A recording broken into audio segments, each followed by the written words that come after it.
As some of you might know, last year I made a 1950s evening gown to enter into the Scholastic Art and Writing Awards. This year, mostly because it's a great excuse to make something big and expensive, I decided to enter again, this time looking at a completely different branch of mid-century fashion. Even if you don't know much about Western fashion history, you're probably aware that from around the 1920s on, more recognizably menswear-inspired clothing was becoming socially acceptable for women to wear. Of course, there are exceptions like 18th and 19th century riding habits and women's suiting in the 1880s and 90s, but while those garments are menswear inspired from a fashion history perspective, they still look distinctly feminine to the modern eye. Women suiting with slacks in the 1920s was kind of a fringe thing, but as suit jackets came to resemble their male counterparts in the 10s, 20s, and 30s, we see pants start to enter the female wardrobe as practical, casual working garments. Of course, during and after World War II, they became a lot more common because of the number of women in the workforce. And in the 1950s, suiting and pants began to look distinctly feminine, namely tapered cigarette pants and styles like that. I wanted to capture a moment of this gradual progression of men's styles entering women's fashion, and being inspired by photos of actresses like Marlene, Dietrich, and Katharine Hepburn, I chose the late 30s. As you can see from my sketch here, the ensemble originally had 4 main components. I never planned on making the tie, that's just for fun in the illustration.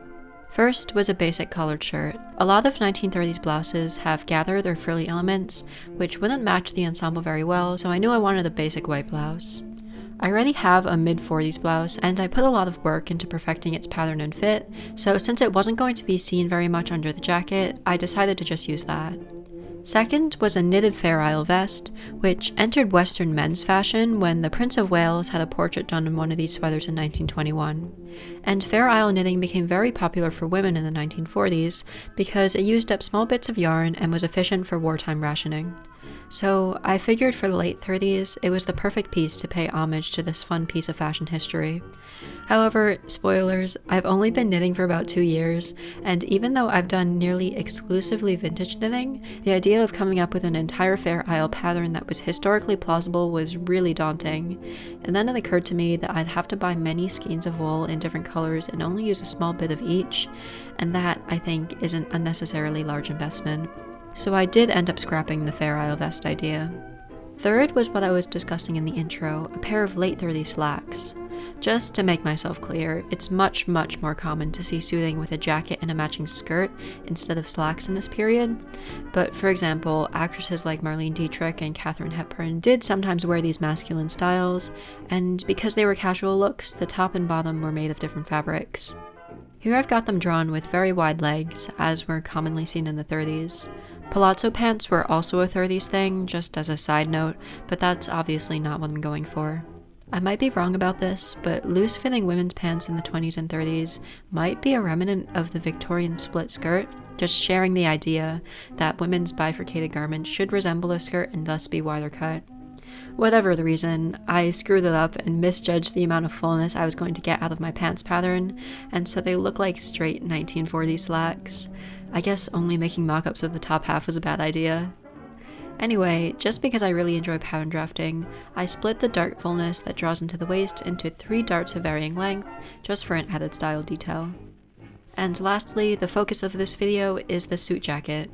I love late 30s suiting, and so I made sure to include the prominent collar reveres and the long upturned lapels. It's subtle in the drawing, but I also planned on creating wide shoulders for the 1930s inverted triangle silhouette, and I also created these interestingly shaped darts that also sit at an angle to create an hourglass illusion. There was also supposed to be a button closure similar to this, but I wanted to go to an antique store for a vintage button, and I unfortunately was too busy, so now I have a jacket without the button. I've also wanted to try tailoring techniques like pad stitching and utilizing the iron for shaping for a long time, so while casual 1930s suiting doesn't appear to be very structured, I decided to implement some of those into my jacket. As for the pattern drafting process, it was basically just a lot of trial and error. I started by adding ease around my block pattern. I also raised the shoulder to add room for padding and extended it beyond the normal armor tie for that triangle silhouette I was talking about. I think I should have gone with a 2-piece sleeve, but instead I modified the sleeve from Simplicity 4548, a common 1940s suit pattern. I chose a green wool fabric that has a visible twill weave, but also feels kind of felted. From my limited sewing knowledge, I think it's the perfect weight for soothing, because I could easily pad stitch without piercing through the other side of the fabric. Also, it came with this fun red selvage edge. Because I draft my own patterns, I like to add seam allowance as I cut instead of adding it into the pattern. It just makes adjusting the pattern during the drafting process easier. The only part of the cutting process that was out of the ordinary was cutting the inside of the collar on the bias so that the natural stretch of the fabric aids in curving the collar around the neck smoothly. I learned that tip from Bernadette Banner's video with Royal Black Couture on pad stitching, linked above.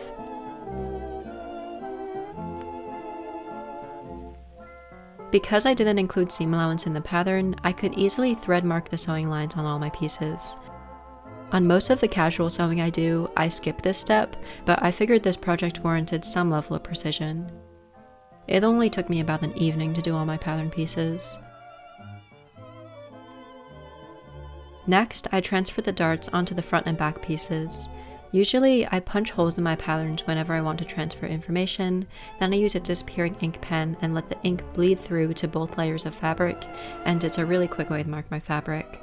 But that definitely wasn't going to work on this thick, dark wool, so I instead used pins to indicate the positioning of the darts, and tailor's chalk to mark them on the wrong side of the fabric. Then I simply connected the dots using some more tailor's chalk and a ruler.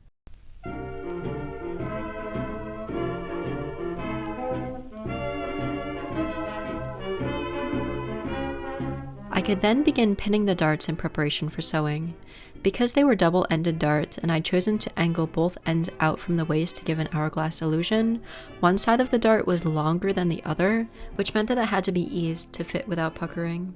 This was something I'd worked out in the mock-ups, and I decided on the right amount of slant that provided the illusion but could also be smoothly eased in this fabric. I'm glad that I chose a fabric on the thicker side that was less prone to wrinkling so that I was able to include the small detail. It feels kind of like I'm breaking some rule of sewing, but it turned out okay, so I don't mind. As I sew my darts on the machine, you can see a bit of the puckering in the fabric, but it laid smooth once it was finished. Next was some basic assembly, just pinning and sewing the shoulder seams and side seams. Here you can see the discrepancy between the thread marked lines on the shoulder seam compared to the edge of the fabric. If I hadn't marked the sewing lines and instead relied on the accuracy of my cutting, the shoulder seam would have been slightly misaligned, so I'm glad I did that. Then I went around and sewed all of the seams I just pinned. It's always very exciting when a project gets to a wearable state, and I'd say it's looking pretty good as of now. Next I worked on the sleeves. As I mentioned, this is the jacket sleeve from Simplicity 4548.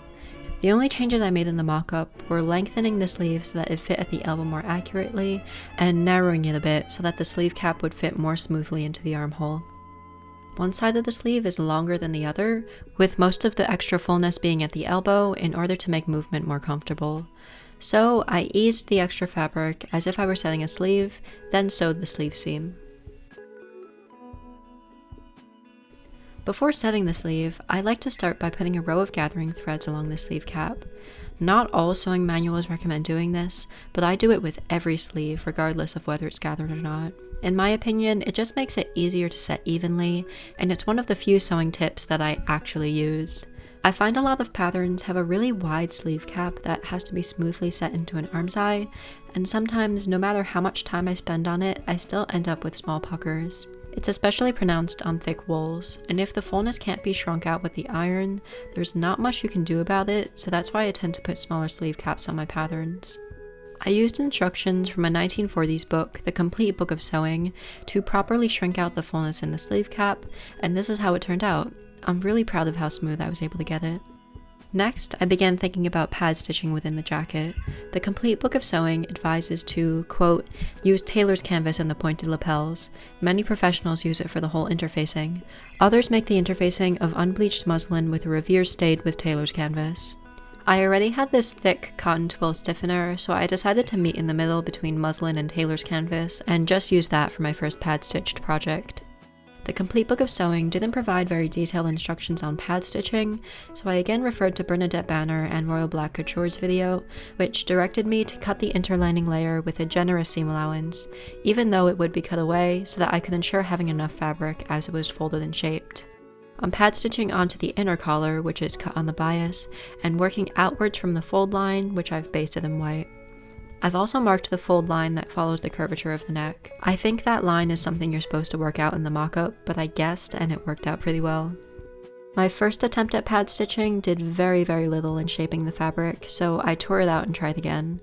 This time, I marked a 1/4 inch channel for my stitches so that they would remain small and even, and that worked much better. Here's a side-by-side comparison between the two sides of the collar without any use of the iron. I was honestly really amazed with the result, and you couldn't even see the stitches from the other side. Moving on to the other side of the collar, as you can see, the rows surrounding the fold are narrowest because they have to encourage the fabric to curve, and the rows farther from the fold are large and basically just act as basting between the interlining and the outer fabric. The chalk I was using previously was too imprecise to mark these channels, and my disappearing ink pen wore away too quickly with handling, so I switched to using a pencil. In case you're unfamiliar, pad stitching is a tailoring technique used to encourage fabric to permanently fold in a certain way without the use of ironing, which is usually just temporary.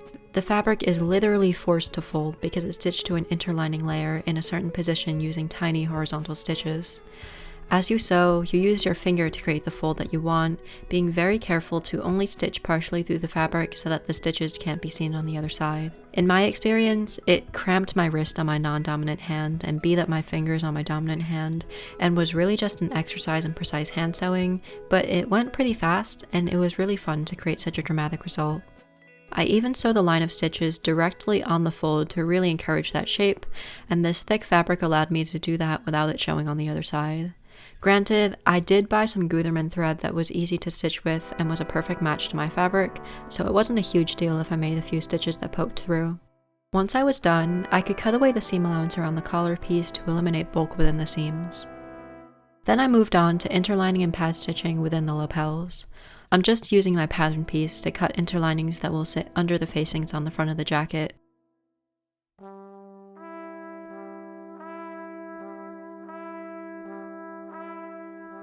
I'm marking the seam allowances in pencil that will, again, be cut away, just to save an extra step when drawing the rows for my pad stitching.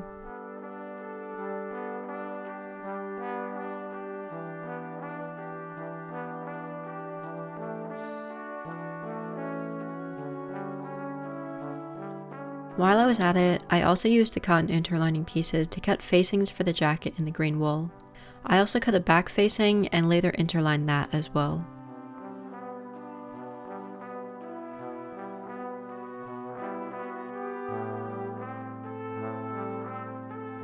Just like with the collar, I added seam allowances to the piece that had been face down during cutting using pencil, then added rows for the pad stitching, making them narrower directly around the fold. Marking and pad stitching the lapels did get a bit monotonous, especially because I wasn't able to create as dramatic of an effect on these as the collar. Just like with the collar, I started by basting along the fold line and worked out from there.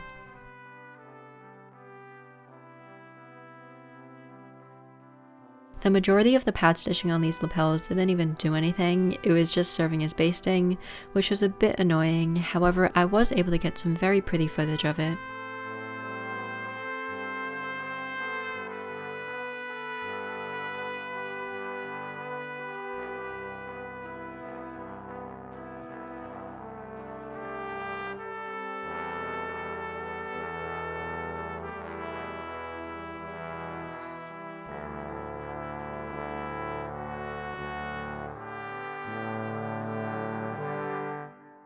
Here you can see on the reverse side, there's very little bulging or puckering, and most of this will go away with a good pressing. I'm very happy with that. Now that all the pad stitching was complete, I could resume construction, starting with the collar. I pinned the inner layer of the collar to the outer layer, just as would be done for a blouse or any other collared garment, and I stitched around the outer edge and turned it inside out.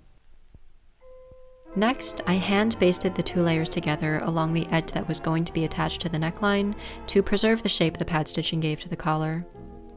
If I'd simply stitched where the edges met, the collar would be forced to lay flat again, defeating the purpose of the pad stitching. Then I basted the collar to the jacket along the neckline, between the lapels on the right side of the garment. When I add the facings, they'll conceal the raw edges of the collar and the jacket. Speaking of facings, I worked on those next, stitching the back neckline facing to the 2 front edge facings. As you'll recall, these are just tracings of the edges of my pattern pieces. Then I sewed these to the jacket, just like a blouse. I was getting a little bit nervous about the amount of fabric I had in certain spots. Like, along the neckline, I could have as many as 6 layers of fabric in areas with the seam allowance, which was a lot to put under my machine at once. Thankfully, it was okay, and then the next step I could begin reducing bulk. I clipped my corners so that the facings would turn smoothly to the inside of the jacket, both at the points of the lapel and the junction between the collar and the lapel. The inverse revere, I guess you could call it. There was this one problem that was bugging me throughout the entire pattern drafting process, and instead of studying patterns or trying to solve it logically, I kind of just brute forced it. I was unsure as to how to seam together the collar and the lapel, and since looking more closely at some reference photos, I think I was somehow supposed to put the seam here, but instead the only solution I could think of was to put the seam here, inserting the corner of the collar into the lapel seam and finishing it by hand. So that's what I'm doing here, trimming away the seam allowance of the collar so it fits within the seam, then invisibly lather stitching the seam shut. It's not the most glamorous way to go about it, but it worked. I only wish I'd sewn the collar of the lapel at a different angle, because the lapel doesn't stay totally flat, as you can see in some of the final photos.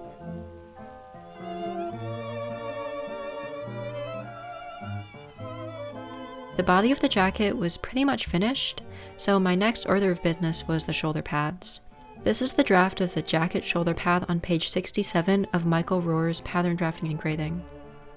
The book is a drafting manual from the late 30s, and there's a free PDF of it available online with supplementary material from 1961. It's also the book I got the basic slacks pattern from, which I then modified for this project. It's proved to be an invaluable resource for the past few months for pattern drafting, so I'll link it below in case you're interested. Anyway, I'm just cutting the shoulder pads out of some scrap muslin, following the recommended grain lines, then constructing them as instructed. The large piece with the dart taken out of it is the bottom layer of the shoulder pad, and the 2 smaller pieces seam together to form the top layer. The widest part of the shoulder pad, the short side that faces the sleeve cap, is left open because the jacket is going to be lined. I wish I hadn't done as the book told me and instead covered this in the end, but if there's a positive to it, it does give the shoulder a softer line. And I just stuffed the pad with layers of polyester batting. It's recommended to use something a bit more dense, but it was all I had. Then I secured the batting inside and hand-stitched the shoulder pad into place, tacking it to the seam allowances and facings. Next I moved on to the lining, which is a silk habitai from Mood Fabrics, the same place where I got the wool. Ideally, lining should be made of a slippery fabric so that the jacket is easy to take on and off, and I didn't want to use polyester, so I decided to splurge and use silk. The sewing process was basically the same as constructing the jacket itself, minus all the difficult bits like the facings and the collar. The front piece of the jacket is cut without the lapel because we've already faced that area. It wasn't the best idea to do the pretty dart details on not only the outer fabric but the lining as well, because a slippery silk is never going to sit as smoothly as a thick wool. Also, I was using a dull old needle and it was pulling the fabric. I did change it to a fresh needle, but not until I was done with the darts, so they look a bit messy. It's okay, no one will ever see them. This is what the lining looked like before I put it into the jacket. As for inserting the lining, I pinned along all the seam lines and other easily identifiable markers, like the point of the underarm, just to make sure everything was perfectly aligned.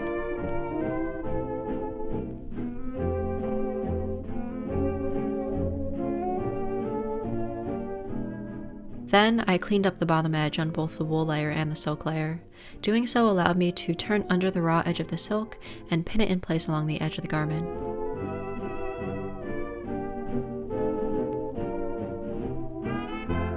It didn't occur to me that the shoulder pad would still be exposed past the edge of the lining, so that looks a bit messy. I guess in the future I would augment the shoulder pad rather than extending the lining far up the neckline. Then, using my matching Gutermann thread, I slip-stitched along the entire outer edge as invisibly as I could.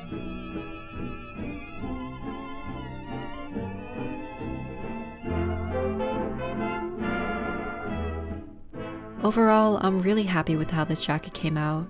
I think it really fits the loosely fitted Katharine Hepburn look I was going for. However, if I were to do it again, I'd probably make it a tad bit more tailored than structured, because areas like the back and the bottom edge are a bit messy. When I can get to the antique store, I'd love to look for a button closure, though I didn't really think it through, so I'm not sure if it requires a buttonhole or anything, in which case it'll be too late to add a closure. Still, I love that style of closure that I showed you at the start, and I think it would mask the extra fabric at the base of the lapel that I was talking about before. On the whole, this project was so fun. I'm glad I was able to try out some new tailoring techniques and work with this beautiful wool. I've got lots of fun projects planned for the new year, including a custom dress form, and maybe some costuming that reaches back farther than the mid-century era that I've been doing a lot of. So if you'd like to see some of that, be sure to subscribe, and I'll see you guys next time.